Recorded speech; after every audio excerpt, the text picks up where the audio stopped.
es de historia y hoy vamos a contar una historia que me la va a contar una contadora de historia que además ilustra historia.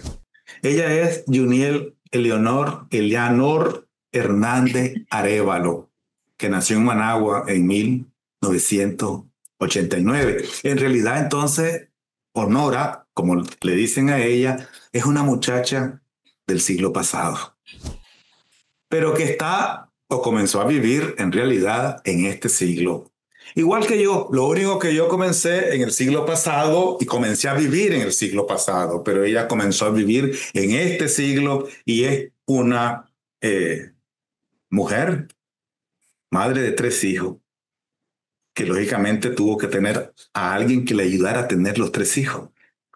Y este es un muchacho que se llama Milton y es músico y es maestro de yoga. Y ella es en realidad artista.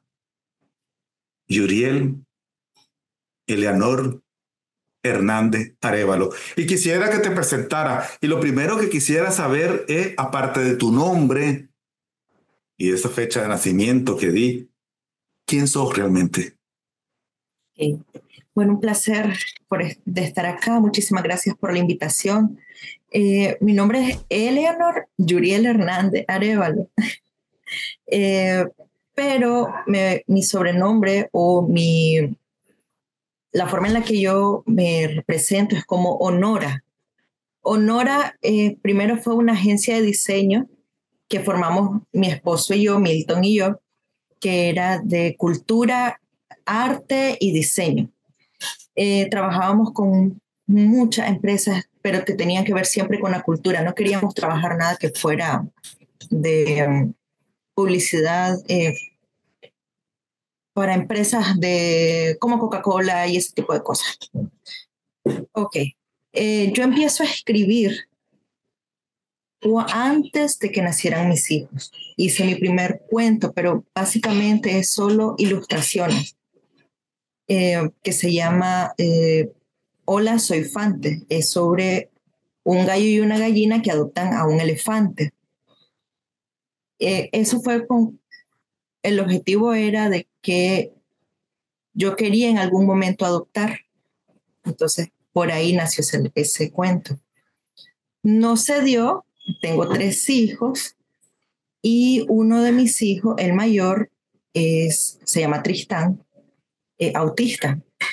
Ahí nace mi segundo cuento, que se llama Para un corazón azul. Para un corazón azul son 6 cuentos. El primer cuento es básicamente para nosotros los padres, de cuando recibimos la primera noticia de... Pero te quiero preguntar antes, para un corazón azul, ¿qué significa? El azul es lo que identifica a las personas autistas. Entonces, este cuento es para niños, personas que tienen un corazón azul. Es decir, que tienen un niño o un familiar con una neurodivergencia, con autismo. ¿Y qué significa el autismo? Aquí te va a escuchar gente que no sabe de eso, que no sabemos de eso. Vos has aprendido porque si escribís narraciones y cuentos para niños y para padres con niños autistas o con corazón azul, ¿qué es el autismo en realidad? Básicamente es un espectro y no significa que todos los niños son iguales o todas las personas con esta condición son iguales, no. Hay niños o personas que son no verbales, es decir, que no hablan.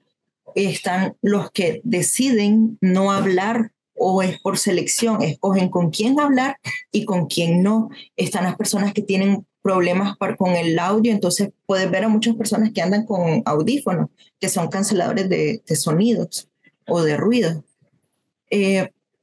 No es una enfermedad, es algo con lo que se vive.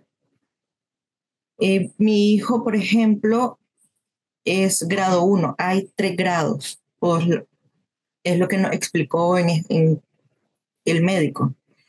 Hay 3 grados, grado 1 que requieren apoyo, pero pueden vivir bien ellos solos. El grado 2 es que necesitan apoyo como un maestro sombra, por ejemplo, Y el tercer grado, que ya es un poco más complicado, digamos. La forma en la que ellos reciben la información es diferente a como las personas neurotípicas podrían recibir eso. Entonces, para un corazón azul, en realidad es una colección de cuentos, de 6 narraciones. Pero Así lo que es. me llama la atención, Honora, es lo siguiente. Un niño de 3 años, por ejemplo, que todavía no sabe leer y escribir, claro, aquí hay texto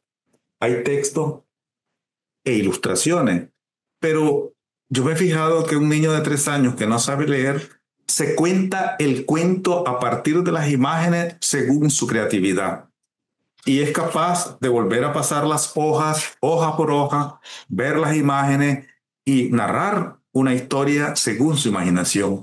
De tal forma que el texto que vos escribiste, él lo podrá leer cuando ya sepa leer y escribir y de alguna forma entenderá tu historia y tendrá la capacidad de ampliar el texto que vos hiciste.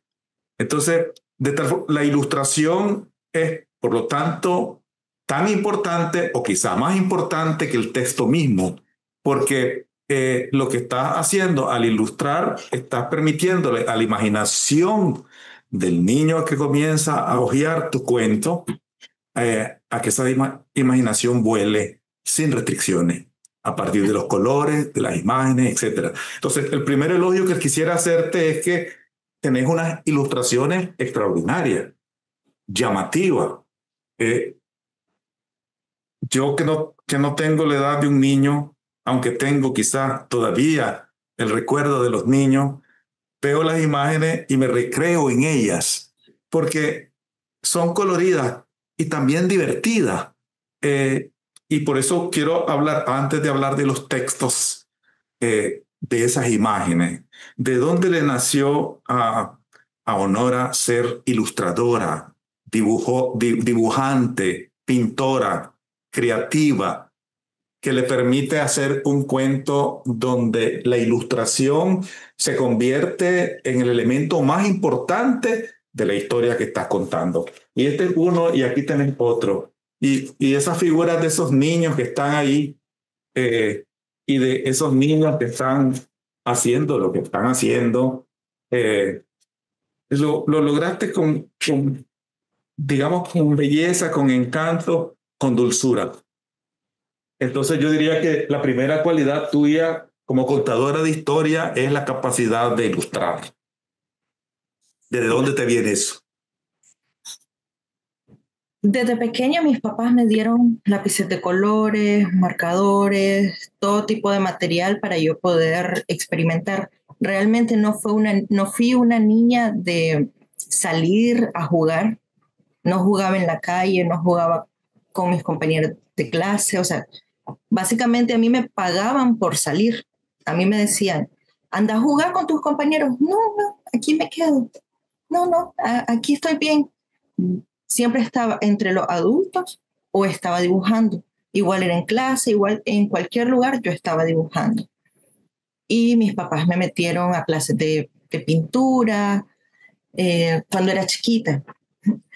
Cuando ya llegué a la universidad, decidí que iba a estudiar ingeniería en calidad ambiental. Nada que ver con lo de hoy.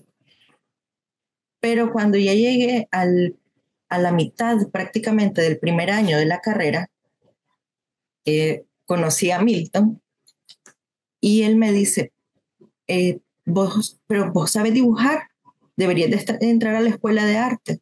Yo, ¿hay escuela de arte? Yo ni siquiera sabía que había una escuela de arte aquí en Nicaragua. Y él me llevó a la escuela de arte, me inscribió en mi primer concurso, en el cual no gané, obviamente, porque ni siquiera sabía bases, nada, pero participé. Y me salí de la universidad para entrar a la escuela de arte, a escondida de mis papás. Bueno, obviamente no les gustó mucho la idea, pero bueno, ya después entendieron. Cuando vieron mi primera exposición de arte y apareció la rectora de la universidad, en ese momento y me dijo, ok, vos vas a entrar y vas a estudiar diseño gráfico. Y así fue, mientras estudiaba artes plásticas, estudiaba diseño gráfico. Y así empecé a ilustrar, a dibujar más, o sea, ya de forma como una profesión.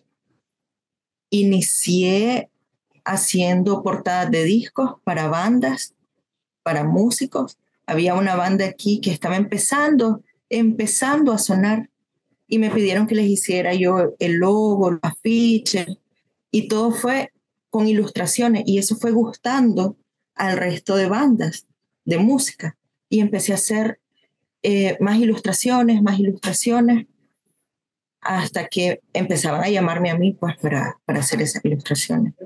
Luego ya vino la pandemia, se volvió un poco más complicado eh, y dejé de ilustrar.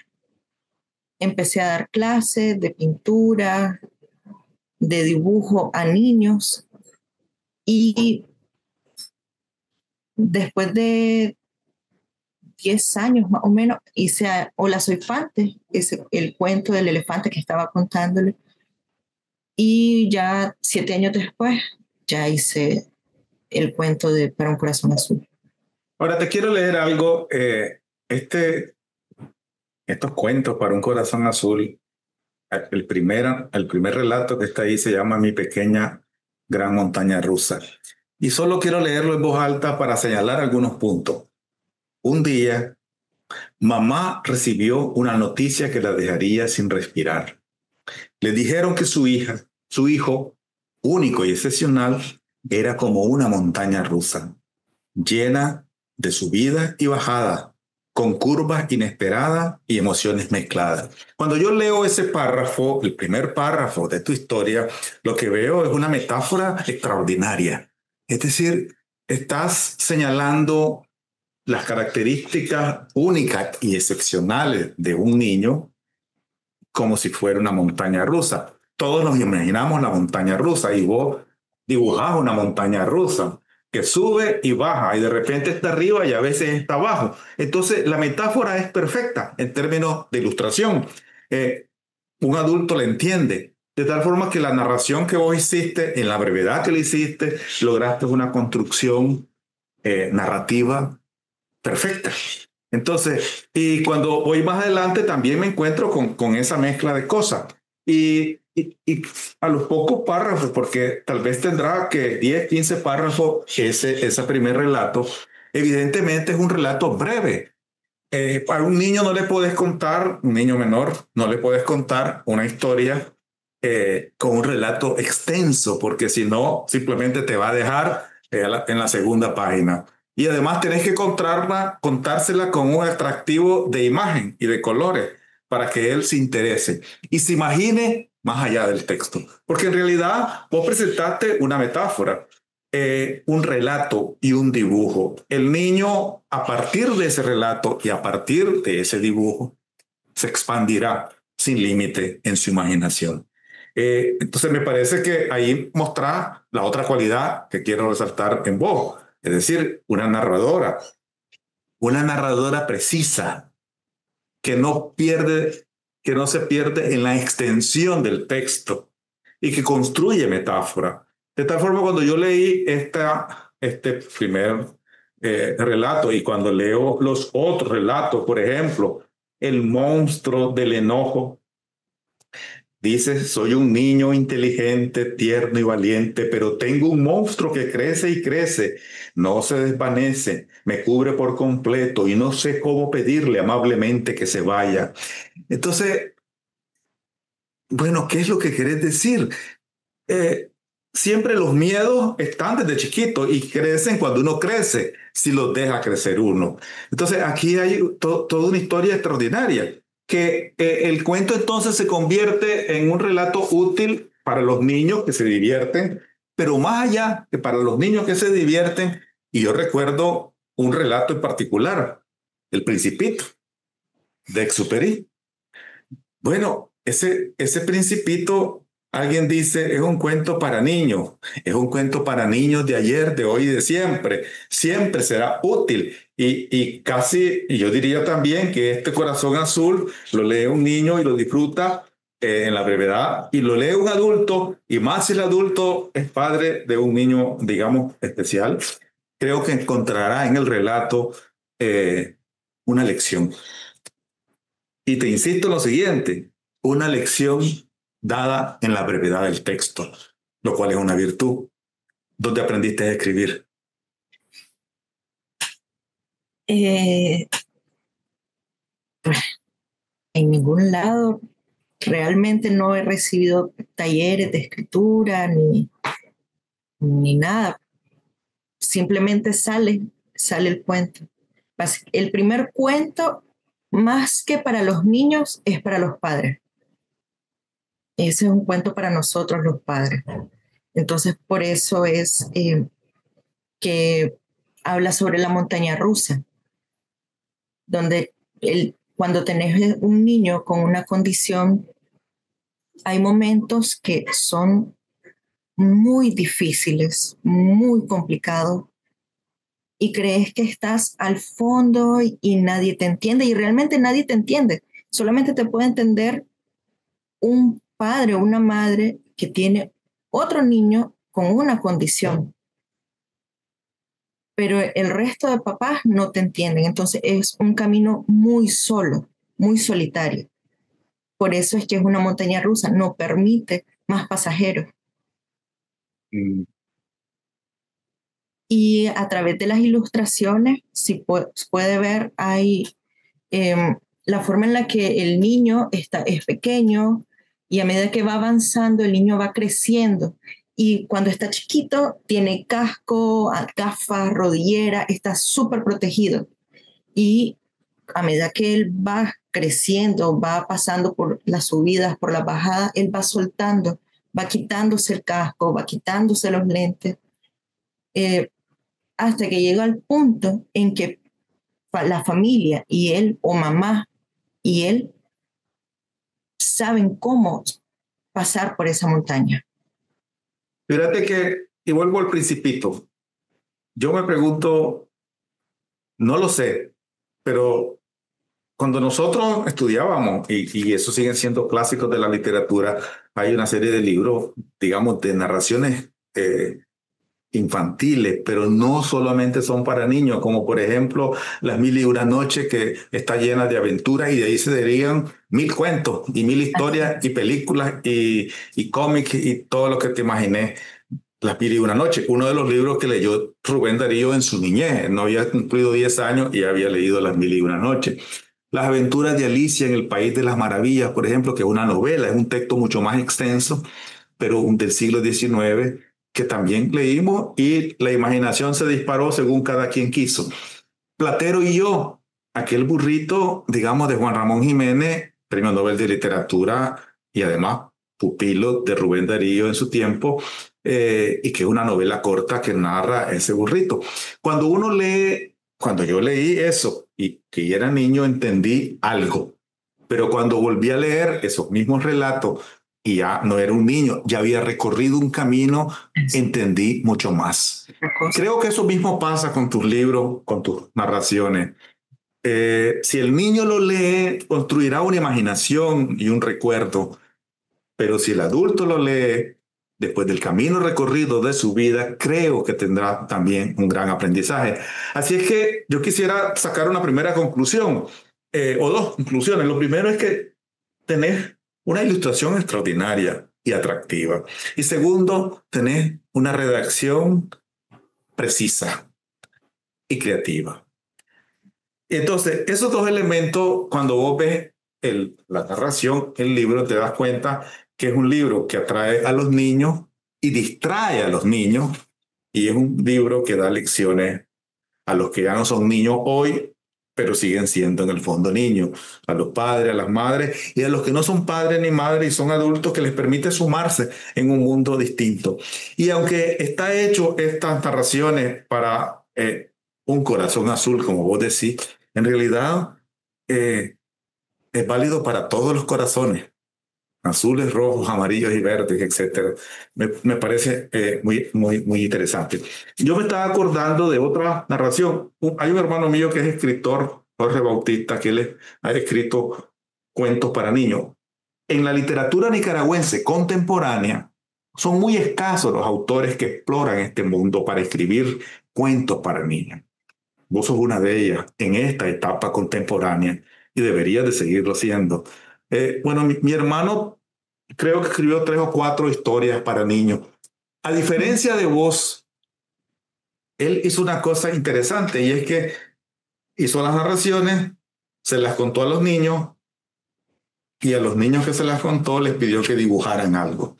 Y entonces los niños hicieron dibujos según su interés. Y de tal forma que las portadas y los relatos internos lo hizo a partir de lo que los niños dibujaron a la manera que pintan los niños. Entonces, él no es diseñador, no es pintor, solo es narrador. Claro, son cuentos más extensos. Y ahí viene la diferencia, que vos estás haciendo relatos breves, pero profundamente intensos en su contenido y fácilmente expandible. Y yo leí algunos, pero podría leer otras referencias. Mi gallo Tomasito. Mi gallo Tomasito, que si ustedes se fijan, la ilustración es extraordinaria, atractiva. Entonces cualquiera la ve y se queda viendo el gallito y hasta le escucha cantar. Es nuestro gallo. Sí. El de ustedes, de su casa. Sí, Tomasito, sí. Tomasito está bien hecho. ¿No se lo van a comer? No. Me imagino que tus hijos no van a querer comerse su gallo nunca. No, no. Bueno, dice, mi gallo Tomasito, kikiriki, ya salió el sol. Qué alegre y fresca la mañanita, me agarra el aire por el pico y siempre puntual como todos los días, aquí viene Tristán. Somos casi de la misma edad. Él tiene 6 y yo 3. Siempre me lleva cargado a todos lados, debajo de su brazo. Soy su mejor amigo, el mejor amigo. En realidad, yo te quisiera hacer una observación sobre esto. Esto es un poema. Es un poema en prosa. Es un poema. Está hecho con una estructura que no es prosa. Es versificada. Es una poesía en realidad. No, quizás no fue la intención tuya hacerlo, pero así se construyó. Dice, a la hora de comer, él come gallo pinto. Todos los días. Y una que otra cosa más. A mí me gusta más el trigo. Aunque dice pocas palabras, nos entendemos bien. Miramos televisión juntos, siempre pone videos de gallos cantando. Eso me hace cantar y a Tristán lo hace reír. Es un poema. Entonces, por eso yo digo, bueno, Honora, ¿por qué ha escrito tan poco? Deberías escribir más. ¿Por qué has ilustrado tan poco? Deberías ilustrar más. Porque si hay un potencial, yo pregunto, ¿qué sentido tiene ponerlo bajo la mesa? Como dice el Evangelio, hay que poner la luz, el candil, sobre la mesa para que alumbre. ¿Por qué has escrito tan poco?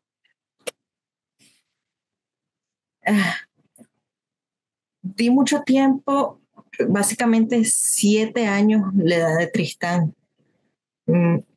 Durante todo ese tiempo no trabajé, me dediqué básicamente a mis 3 hijos, a Tristán, Saúl y Lautaro, que son gemelos. Prácticamente me dediqué a recolectar historias, nada más. Y hasta ahora, hasta el 2024, el año pasado, es que yo empiezo o retomo la escritura. Y ya hice la mamá que ya no volvió a dormir, la mamá que ya no durmió por los gemelos, por Saúl y Lautaro. Realmente algo que a nosotros nos pasó. Ellos no dormían y cuando se dormía uno, se despertaba el otro. Entonces hice ese cuento por ellos. Ahora sí, tengo planes o sueños o deseos de seguir escribiendo y de seguir ilustrando. Bueno, quiero referirme entonces a ese otro cuento que tenés ahí. La mamá que ya no durmió. Para Saúl y Lautaro, mi corazón late por 3. Miren cómo comienza. Dice, antes de que nacieran, mamá dormía como una piedra. Podías ponerle una orquesta en la oreja y no era un problema. Entonces ahí tenés otra metáfora. Otra metáfora también divertida, precisa, pero está bien hecha. Y después tenés, en otra de las páginas dice, así pasaron los días, las semanas, las lunas, los soles. Eso es poema, es poesía. Es poesía dentro del cuento. Hasta que un día recordó un consejo y fue un sueño, tal vez. Báñalos con agua tibia antes de dormir y como lirones se van a mimir. Entonces, eh, y así lo hizo. Esa noche, a medianoche probó y como por arte de magia, la casa quedó en silencio, casi. Y concluye, solo se escuchaba el susurro de la luna y, y los profundos ronquiditos que tanto anhelaban. Entonces, y ahí aparece la mamá dormida, con la pierna tendida, con tres muñequitos, tres niños, eh, disfrutando la noche y roncando. Entonces, la historia es atractiva. Así que yo creo que debería seguir haciéndolo, porque a simple vista hay un potencial que hay que desarrollar. Ahora, alguien me dice, ¿y cómo hago para seguir escribiendo? En realidad, yo siempre doy tres consejos básicos para que alguien siga escribiendo y siga creando. Lo primero es observar su propia vida y su propio entorno. Porque las narraciones, los cuentos de cualquier tipo y las historias se construyen a partir de un entorno, porque no sos ajena a una realidad familiar, social, histórica, cultural, etcétera. Entonces, observar. No seas indiferente a tu entorno. Es el primer elemento importante o primario para poder producir. Lo segundo es lee, lee. Y leer significa leer otras narraciones. Depende del tema que te interese, pero hay que leer, no sé, de psicología infantil o de historia fantástica o de lo que sea, pero leer. Porque la lectura te permite, digamos, entender cómo el lenguaje se construye y cómo se junta y cómo se... ahora, yo no sé, porque no te lo he preguntado, pero yo creo tus narraciones muestran que algo has leído, eh, quizás más que la media, porque la construcción está bien hecha desde el punto de vista, digamos, literario. Pero hay un tercer elemento que es clave, no solo interpretar el entorno, aprender del entorno, vivir ese entorno y no ser indiferente a tu realidad y la lectura, sino que hay otro elemento importante, la capacidad de escuchar, de observar, y de interiorizar. Porque vos podés tener un panorama enfrente y tenés que tener la capacidad de interpretarlo, digerirlo. Y al digerirlo, sos capaz de producir un texto o una ilustración que represente ese escenario externo a la manera creativa que vos tenés. Así es que yo creo que tenés en tus manos la posibilidad. No todo mundo a veces explota sus cualidades y sus potencialidades, porque siempre cuando hay muchas excusas, yo no sé cuál es la tuya, ya dijiste alguna, pero de que no te queda tiempo, de que no tenés recursos para comprar libros o no sé qué, que cualquier cosa, pero si vos tratás de obviar los obstáculos, antes de pensar en los obstáculos, pensá en el propósito, en el objetivo, y hasta después tratar de superar los obstáculos del camino. Ahora, yo te quiero preguntar algo. ¿Qué otras historias tenés en la cabeza que no han visto la luz? Sí, básicamente todas son de mis hijos, son todas las vivencias, todas las ocurrencias de ellos, todo lo que hemos vivido. Eh, tengo, a ver, muchas, muchas ideas que todavía tengo que poner en orden, pero prácticamente inicio con una ilustración primero y luego nace el texto, la historia. Hay un relato que vos le llamás Cuando sea grande. Dice, cuando sea grande quiero ser jardinero, usar podadoras, desbrozadoras, cortadoras y sopladoras para las hojas caídas. Me gustan los rastrillos, las escobas y los termonebulizadores.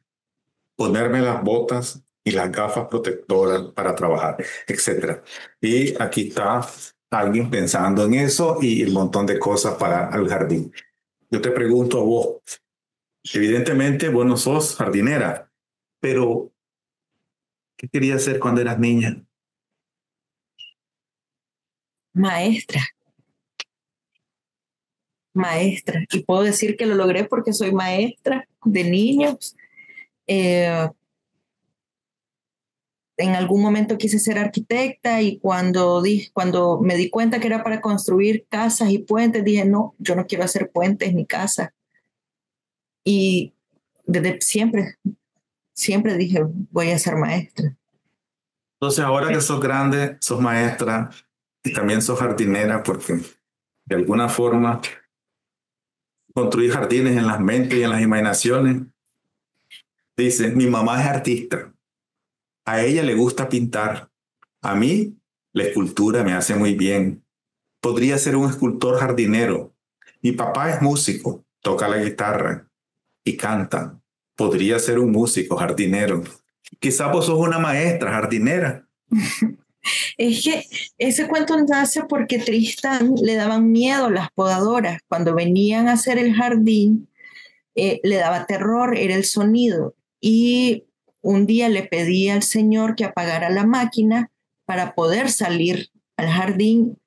Vio la máquina y se enamoró al extremo de que él dice que quiere ser jardinero y él ve tutoriales de Trooper, ve cómo se construye una podadora. De hecho, yo no sabía ni siquiera que era un termonebulizador hasta que él me dijo, un termonebulizador son esas cosas con las que andan fumigando en las casas, eso es un termonebulizador. Entonces, ¿Y, el y qué edad tiene él? 8, ¿Y por qué sabe tanto de esas cosas? sus intereses, esos son sus intereses. Básicamente, todo lo que se construye, sí le interesa la música, sí le interesa, puede pasar horas, como dice en el cuento, horas con la plastilina, eh, pero no olvida nunca de el tema de la jardinería. Él pasa construyendo con plastilina podadora, deprosadora, tiene botas, sale al jardín como que si fuera un jardinero. Y le interesan también mucho los volcanes. Está pegadísimo ahorita con el tema de los volcanes, cuántos volcanes son, un documental de Jaime Inser Barquero que él ve todos los días. O sea, básicamente este libro son sobre los intereses de Tristán y cómo nosotros hemos ido llevándolo o encaminándolo a través de esos intereses. Bueno, Eleanor, a mí me ha gustado mucho aprender de vos y leer tus historias y he disfrutado la lectura en la brevedad y las imágenes en su encanto particular de colores y de forma. Yo supongo que mucha gente, adulto y niños, aunque mi frecuencia ya es de adulto, a veces no entiendo tanto los niños, pero deben disfrutarlo. Así que espero que sigas produciendo y trabajando. Bueno, este conversatorio que estamos teniendo estará disponible en el canal de YouTube y seguramente lo verán muchas personas nicaragüenses, centroamericanos, latinoamericanos y seguramente se interesarán en vos. Así es que espero que puedas tener una producción más abundante que esté disponible de manera más amplia de la forma posible, ¿verdad? Así que te agradezco mucho y quisiera darte las palabras finales de este conversatorio para que saludes a la gente que puede escucharte después.